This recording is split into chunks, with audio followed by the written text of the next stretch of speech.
to you, but that I would be very concerned about a tweet like that from a lunatic like Peter Strzok.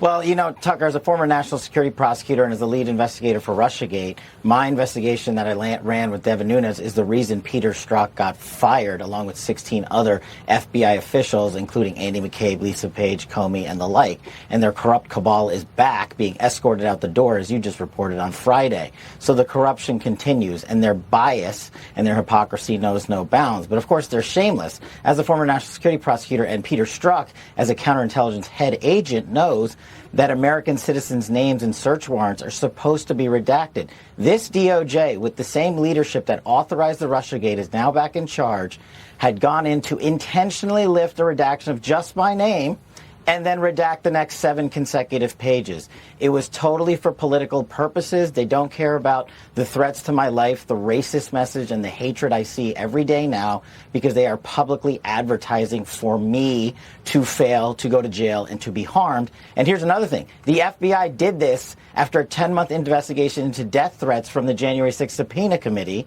on me, and on Friday, the same day they issued the affidavit, is the same day they ended the investigation, saying even though they had credible evidence, we could go no further. It's just beggars belief. So one of the highest-ranking officials at the FBI is threatening you on Twitter. Where's the current FBI director to call Peter Strzok and say, hey, you can't do that because you eliminate all public confidence in this agency when you do?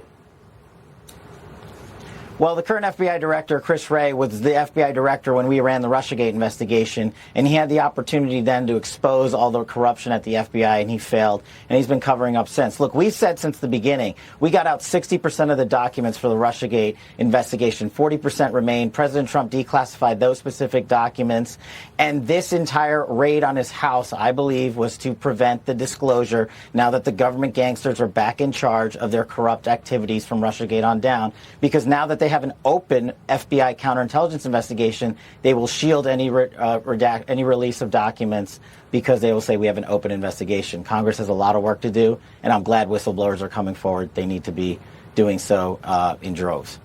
This behavior is just so over the top. The next time a prominent critic of the FBI has kiddie porn found on his laptop or fentanyl in his car, I don't think anyone's going to believe it's real. That's how corrupt it seems to me, and we just wish you absolutely the best, Kash Patel. You have a constitutional right to give your views in public without being threatened. So thank you for coming on tonight. Thanks, Tucker. So you'll just note